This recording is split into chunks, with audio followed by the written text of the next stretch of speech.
these Salem sea captains is to head up to British Canada and capture shipping in that area and return as quickly as possible, theoretically before the Royal Navy shows up, right? So that's what they do. On the 1st of July, 1812, as soon as the privateering commissions arrived from Washington, they sailed out past the Baker's Island Lighthouse right there, left, sailed across the Main, and then on the 4th of July, 1812, in Passamaquoddy Bay, which is the border between New Brunswick and Maine, they captured a British ship and a British brig that had just left St. Andrews of New Brunswick with supplies to the Royal Navy heading across the Atlantic to England. Captured them, brought them back to England, brought a total of 8 or 9 days, and sold those prizes for about $6,500, of which their net was about $4,500. So they did very well. That was a lot of money for 1812, and they probably hadn't paid more than $500-600 for the schooner. Near as we can tell, I think there's a very good argument to be made that those are the first 2 prizes taken by any American privateer in a war that would last some 30 months. Anywhere between 1,500 and 2,000 British ships were captured by American privateers.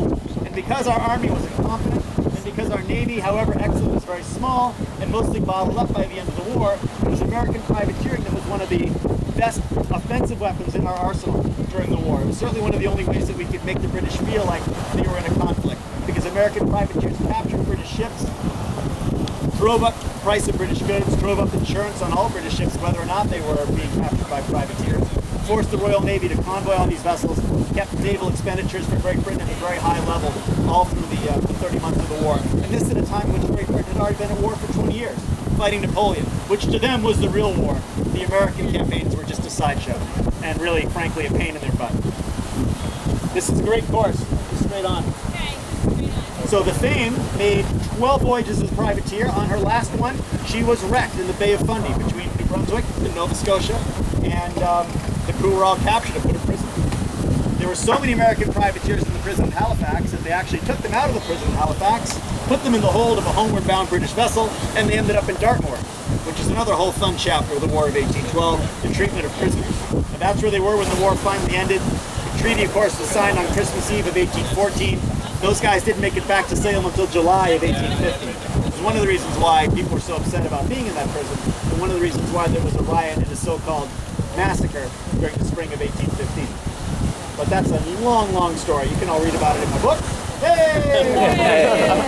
All right, so I'm wrapping up now. I do encourage you to look at the baby book that we're handing around. It's got some great pictures of the boat under construction, which again was 10 years ago. And unless anyone has any questions, I am going to let you guys enjoy the sail. We're going to go out a little further, probably bang a tack, maybe get ready to fire the gun. And I think we have some hardtack for you guys to sample. Very difficult to have fresh food on long voyages in the 1800s and the 1900s. So we have an example of the biscuits that they used to make. They're very hard.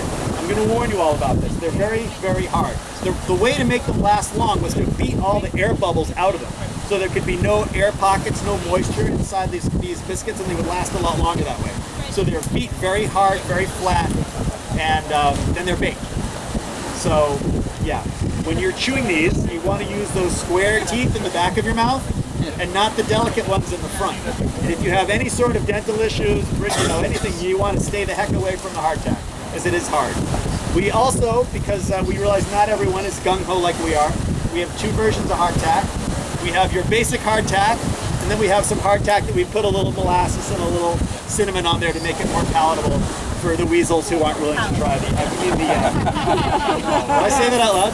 Yeah. Oh, I'm sorry, I said it out loud. Well, anyways, there's 2 choices, and we'll give you an opportunity to try both. Is your 4-year-old hardtack all gone? The 4-year-old hardtack was all eaten up by the teachers 2 weeks ago. That's good. That was a little rough. Nice job, guys. They were very brave. They were very brave. And honestly, if you do it right, there shouldn't be much of a difference between the 4-year-old hardtack and the fresh baked stuff. Okay. So this stuff, although it will last indefinitely, was all baked this month by my wife. The long-suffering Melissa. Any questions? Or should I go ahead and hand out the number 2 pencils? All right, I think we're ready for the exams. Nicole? Yeah. Where's the beer? Where's the beer? The beer is in the back to start with. The crew's happy to help you with it. Sam Summer, and Sam Light. Icicle. A barbecue? Well, this is a wooden boat. I mean, the crew is good, but they're not that good.